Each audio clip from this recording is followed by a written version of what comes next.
Welcome to today's class. Today we're gonna continue where we left off and continue similarity and congruency. All right. So we left out on the parallelogram problem, which we probably hopefully understood. So I'll continue. You can look at the recording if you didn't understand, but we can move on from this, right? Now let's go on to the exercises. Find all pairs of triangles below that must be congruent. Write out the appropriate congruence. Make sure you have the vertices in the right order and explain why the triangles must be congruent. The explanation should be by SSS, AAS, ASA, or SAS. Because these are all the congruences we learned. Alright? I'll share the try this question in terms to chat. Just, just private message or put it in public chat. It's fine.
All right, let's get started with this question now. So, as we talked, you could use AAS, ASA, or SSS, or SAS. And here is the very good warning sign about AAS when you apply this. When using AAS, the equal sides must be adjacent to the corresponding equal angles, and triangles below are not congruent because the sides are not adjacent to the corresponding angles. Alright? Keep that in mind. Anyways, let's just go tackle this problem now. All pairs of triangles must be congruent. Alright? So let's get started. We have ABC. Then the one of this must look similar, right? Notice that we can complete this angle, right? We'll find this other angle, which is gonna be 75 degrees. If I'm doing this correctly, yes, that's 75 degrees. So we should see a 75 over here, which we clearly do not see on any of them. I have a side length of 5 also. Well, there's a 75 over here. These are all 50, 55, 75. This only matters which places is the 75 degrees in. Alright. Now the question from here is, are these similar?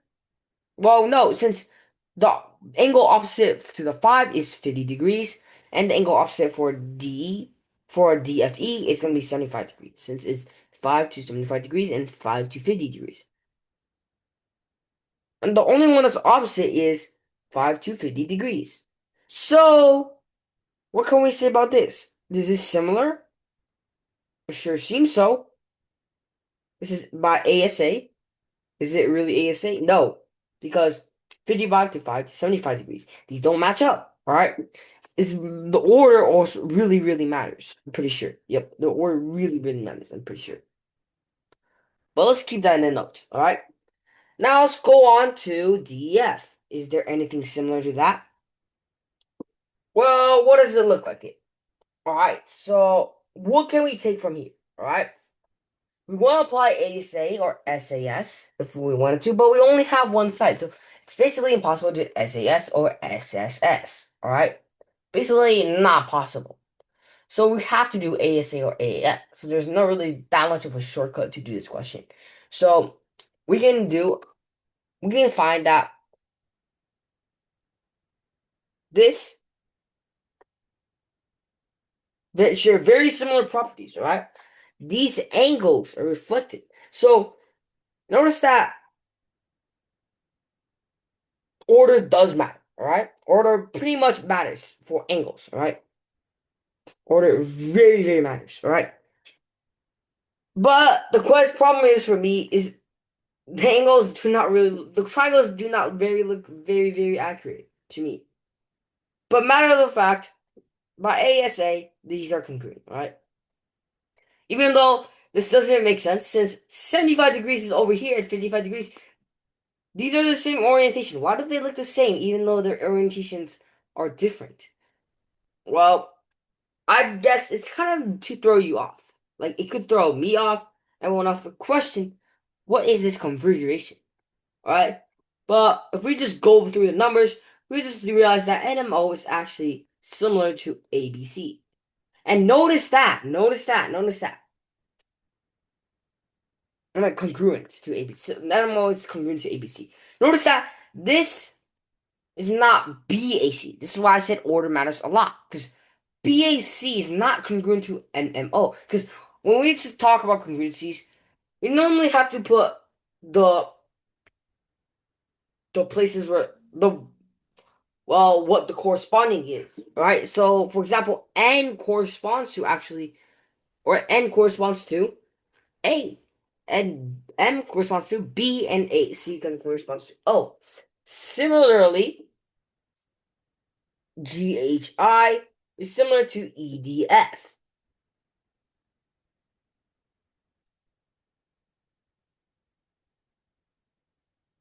Right, it's congruent. I keep saying similar. I don't know why. But GHI is congruent to DEDF. Right? That's another congruency.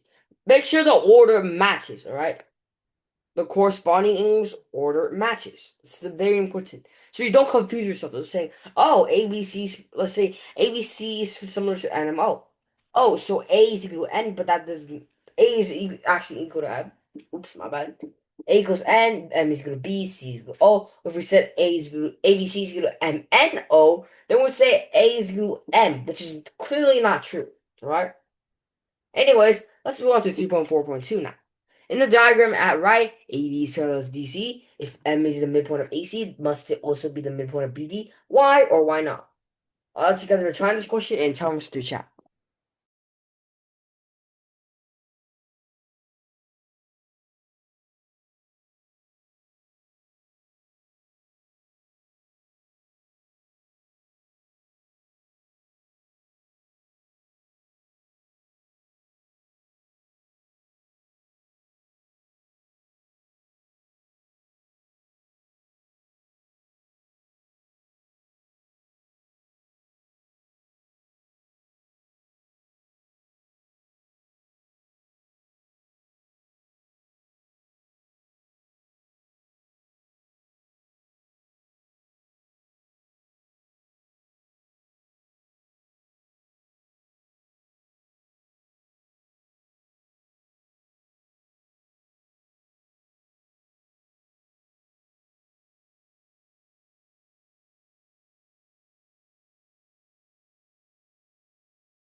Let's get started with this question now. The diagram AB is parallel to DC. If M is the midpoint of AC, then must it also be the MBD? Why or why not? Well, we can approach this by congruency. If we want to know that if M is the midpoint of AC, then must it be the midpoint of BD? Well, it's just saying BEM is equal to MD. So now we approach it through congruency, right? Since AB is equal to DC, right? We know that this CA right here is a transversal. This angle is equal to that angle, and this angle is also equal to that angle. So we know that MAB and MCD are equal. And so is MAMB and CMD by vertical angles.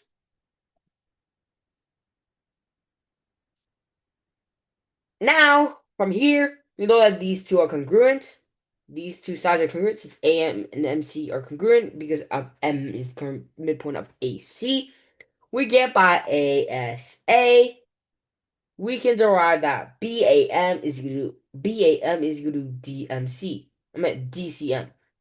So DMD must be congruent to BM, and there follows a statement. Alright? That's how you prove it. You want to use congruency. If they're gonna be equal, the first thing that should come to mind is, can I use triangle congruency to prove this fact? Alright? Last one to 3.4.3.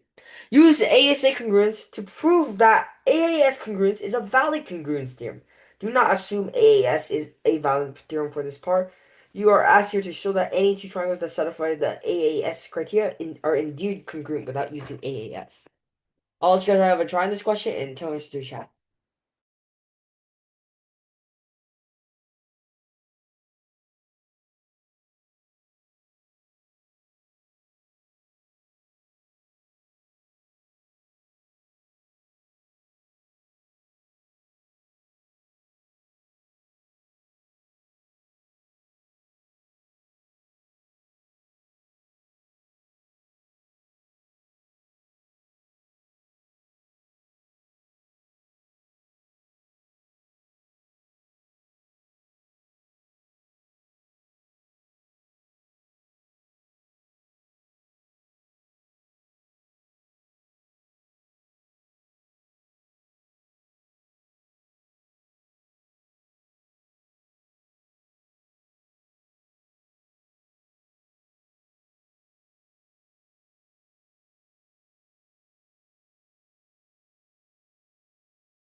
Let's get started with this question now.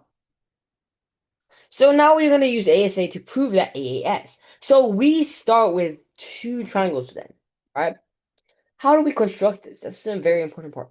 Well, we start with two triangles such that AAS exists. We only know two angles and a side. There's an angle over here. Let's say it's 60 degrees. This one's 50 degrees. This one's 3. Same exact thing. 60 degrees, 50 degrees, and 3. How do we know they're the same? We can use this A, which is pretty simple. We can find the other angle, which is indeed gonna be 70 degrees. Right? Now we can apply ASA. We know that ASA, we're given that ASA is true. Right? So from here, we know that by ASA, these two triangles are congruent. So going back, we can see that AAS is indeed a valid congruence postulate because we can use AAS to derive ASA. And we're done.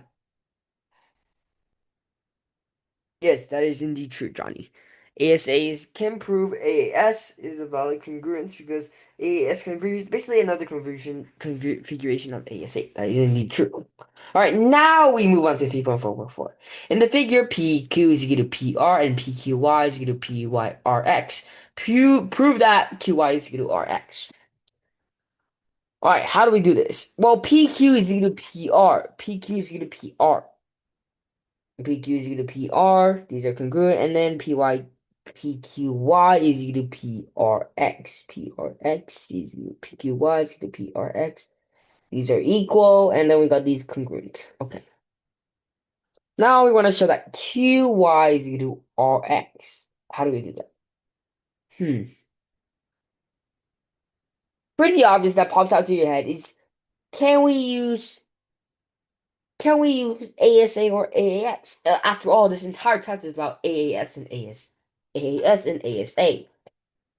So we want to find a relationship with another angle.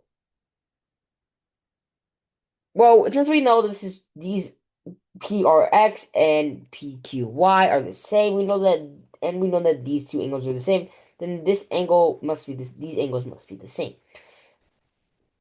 Alright? But we do not know if we can only know that they're similar. We haven't learned about that yet, so I won't go too deep. But we're just gonna angle chase, right?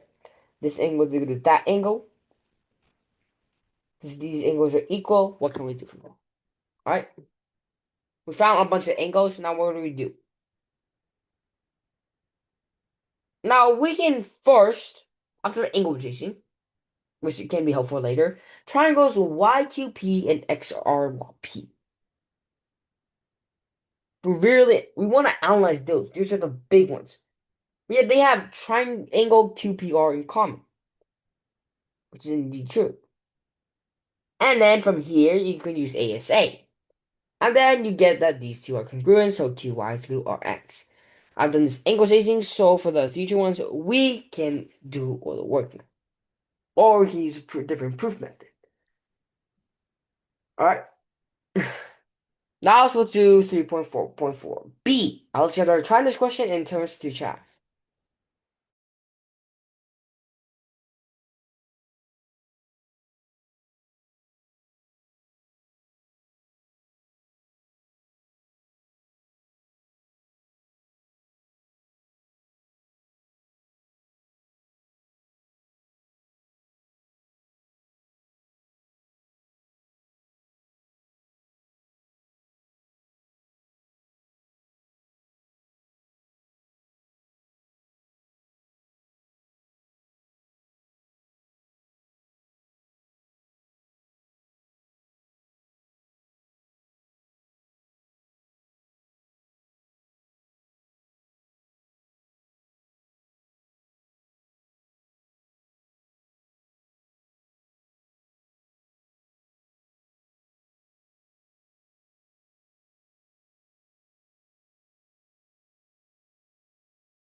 Well, let's get started with this question now.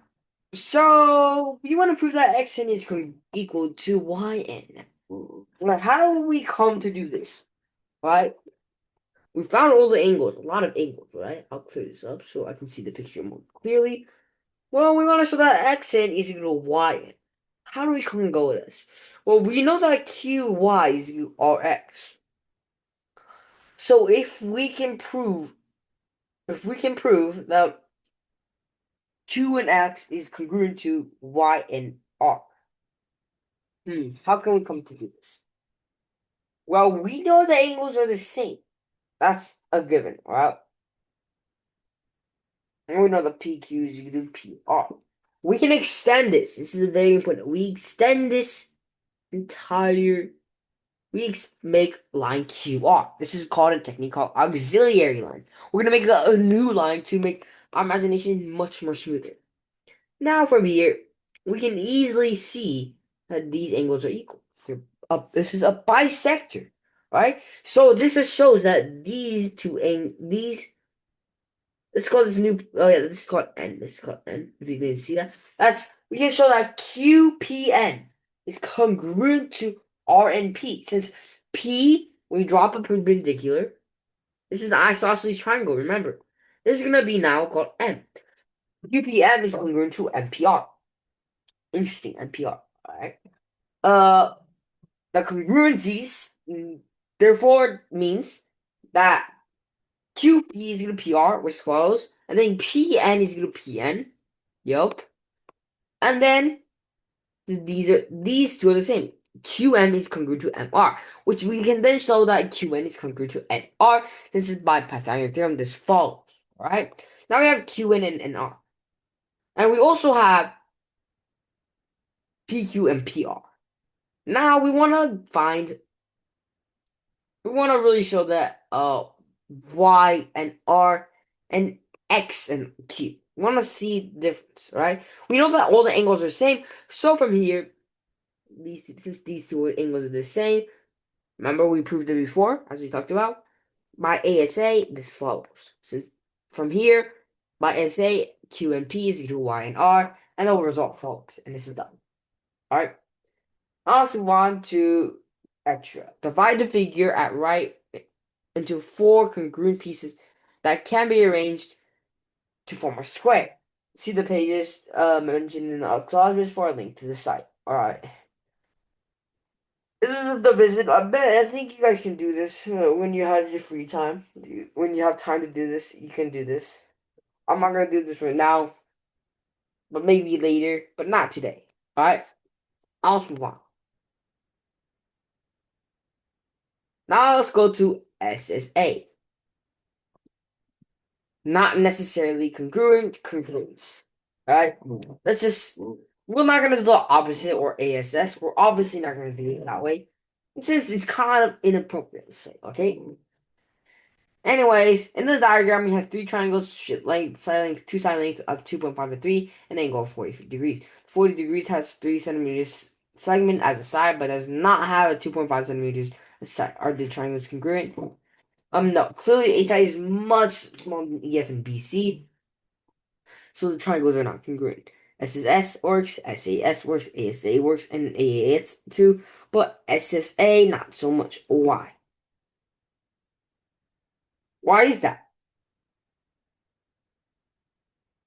This is how they prove it. We start as we have before, drawing AB with length 1.8 centimeters. Since BC is equal 1.5 centimeters, C must be on a circle with center to B and radius 1.5 centimeters. Also, since BAC is 40 degrees, C must be on a ray from A to that makes a 40-degree angle with AB. The ray and the circle are shown to the right. The ray hits the circle at 2 different points, C1 and C2.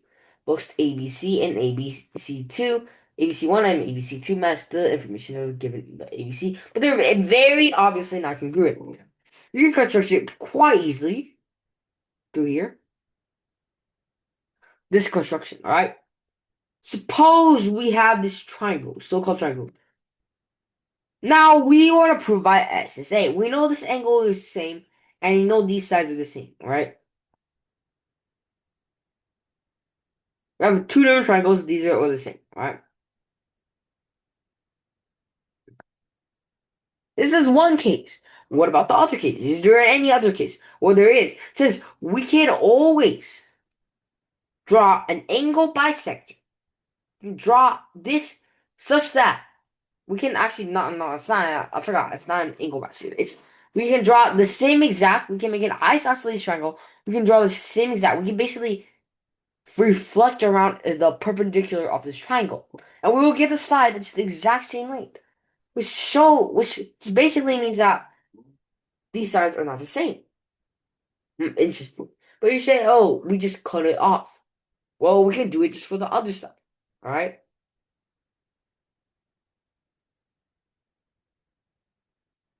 Alright?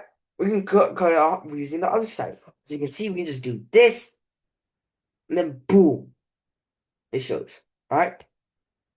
And it clearly just shows it over here also. How we can find two and two. And then if we want to do one, you say, oh, it doesn't work because it's not the same. Well, we can do it for the other, the one without the side. We don't does not specify the side. The one that does not specify the side. Alright? And that's why. Anyways, we've done this before. So let's continue with this. Let's do 3.6 isosceles and equilateral triangles. I think we all know this. This is pretty obvious. As we talked about before. Pretty much talked about before, I'm pretty sure. Well, let's move on. Let's do 3.6.1. In PQR, PQ is equal to PR and P is equal to 43 degrees. Find Q. Let's try this question and tell us the chat.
Alright, let's get started with this question. So Q is gonna be 68.5 degrees. Since Q is equal to PR. So P is going to be the vertex, and we can subtract it from 180 degrees, then divide to arrive at the 60.5 degree conclusion. Now, small to 3.6.2. Prove that if AB is equal to AC and ABC, then ABC is equal to ACB. No, you not simply state that the triangle is isosceles, so the base angles are equal. You are asked here to prove this fact. Okay? Yep. This isosceles triangle, we're looking, right? These are equal. I want to show that ABC is equal to ACB. ABC is equal to ACB, where these base angles are the same. How do we come out to prove this fact? Draw the altitude. And we can draw the altitude, right? Once we draw the altitude, oh, we cannot assume this fact. Yep, we cannot assume this fact. That's an important part, alright? Let's see what can we do from here. We want to show the ABC. The first thing that comes up to mind is a right triangle, alright? And it's very simple for me because it's the right triangle. We draw the altitude. What makes it so important is that we can apply Pythagorean theorem. Since we go A, B, C, since A, B, the perpendicular from A to BC, since they're equal to each other, it's basically reflexive property, and AB is equal to AC, we get that B and the feet of the perpendicular is equal to the feet of the perpendicular and C. So these are the same. So AB and the feet of the perpendicular is equal to A feet of the perpendicular and C. From here, it's easy to see that it's congruent by SSS or ABC is equal to ACB. Alright, that's it for today's class. I hope you guys have a wonderful weekend and I'll see you next week. Bye!